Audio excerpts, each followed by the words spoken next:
Hey everybody, it's John Corelli, episode 70 of Your Average Guy with His Average Guy Opinions. This is a cool episode for me. This is a happy birthday to my stepbrother Rusty. He will turn 51 today on March 10th. He was born in 1970, so it's kind of cool that this is the 70th episode. He's also born on the 70th day of the year, if you consider leap years. So every 4 years, the 70th day of the year is his birthday. So a lot of 70s here. He came into my life probably in 1977, I want to say, right around there. After his father and my mother got married. They're still together, by the way. My parents, I just call them my parents now because for all intents and purposes they are. But yeah, he's been my stepbrother for quite a long time, for about 45 years, close to that. Uh, I got a lot of memories. He was kind of fortunate, I think, just due to his height and his maturity. He was able to hang with me and my friends, even though he's 2.5 years younger, which doesn't sound like a lot now. But you know, when you're 10 and your little brother's, and he was never little. He's always taller than me, I think, even when he was 7 and I was 10. But 2.5 years can be significant. You usually don't want to hang out with kids that are younger than you. But he was, like I said, he looked our age because he was tall. He's 6'4" now, so he's still tall, and he just had a maturity that he could hang with me and my friends. He actually ended up being really good friends with my best friend Bill Turner later. Probably better friends with him for a while than he was with me. They were next door neighbors. And Rusty is a very gifted person. He's extremely intelligent. He's just a great guy. He really is. Just a good person. And he was one of those people, kind of like my kid Logan. I'm jealous of people that know what they want to do very early in life and then just start pursuing it. And that's what Rusty has done. He wanted to be a pilot ever since I can remember. 7, 8 years old, saying, I want to be a pilot. I want to be an Air Force pilot. That's what he went and did. Um, when he was a kid, we were basement children, me and Rusty and Robbie, who's the younger stepbrother. He's 5 years younger than me. Probably talk about him on his birthday. But we all lived in the basement together, the three of us, when they were with me and my mom and my stepdad. And That's when his mom moved to Colorado. They were living in Ohio for a while, and they followed Russ out here. Even though, anyway, that's all involved. But so we'd spend a lot of time together, and he was really into model airplanes. They had, that was something I think a lot of kids in the 70s and 80s did. Maybe people still do it today, and just get a kit. It was all plastic. You glue it together, following the instructions, and he was really into like World War II planes. And he would build the plane, and then he would this is really cool. He would take like some cotton, like a cotton ball, and stretch it all out, and make it look like the plane had been shot, like the engine was going out. And he'd paint it even detailed, like it'd be yellow in the middle and orange and red and then gray, and it looked like fire and smoke. And he had a few of those hanging from the room. It was really, really cool. So he was just a fun kid to hang out with. Like I said, he was able to hang out with me and my friends. Um, as he got older, we didn't see quite as much of each other. And I left at 17. I was out of my parents' house, and I think he was mostly living with his mom at that point.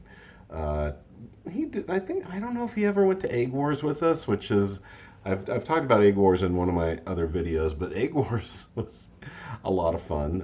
It was something that I did with my friends in high school, but he may have came with us because he was into that stuff. Like I said, he knew wanted to go to the air. He was trying to get into the Air Force Academy. He was in Civil Air Patrol. I didn't. He didn't get into the Air Force Academy, but he did go to CU, got his engineering degree. Then he went to Penn State and got his master's, and I believe engineering and maybe meteorology. I'm not sure if he got both, but yeah, he's a meteorologist. He can fly planes. He's been a navigator on planes. He's flown missions over Bosnia and Kuwait.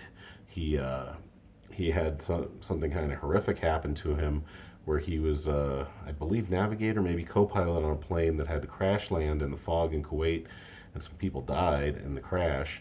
And it sounded like the other two guys flying the plane tried to throw Rusty under the bus, and luckily he didn't get thrown under the bus. The truth came out, and he was exonerated of any wrongdoing. Which is really good. Obviously, he's made a career in the military. He's made a lot of money in and out of the military. What's really cool about him, well, there's a lot of cool things about him, but he married his high school sweetheart. Jesus Christ. When you do these videos, you should probably know how to talk. He married his high school sweetheart, Elaine. Um, they, they've been married, geez, I think since 93? Yeah, 93, because I remember I was in Europe, unfortunately, when they got married up in Leadville. So they've been married almost 30 years, so congratulations on that. They live up in Alaska. They have a daughter, Annika, who's almost the exact same. She's 2 months younger than Logan. We had a little baby boom in our family in 2004. Three kids born in the space of like 4 or 5 months. Andrew is Robbie's son, Robbie's second son, and he was born, I believe, on August 31st, 2004. Then Logan came along on October 25th, 2004. And then Annika came along on December 16th, 2004. So we got three 16-year-olds on our hands right now. So it's kind of cool. And they live up in Alaska, which is amazing. And they also own a home in Hawaii. Not too many people can say they own a home in Alaska and Hawaii.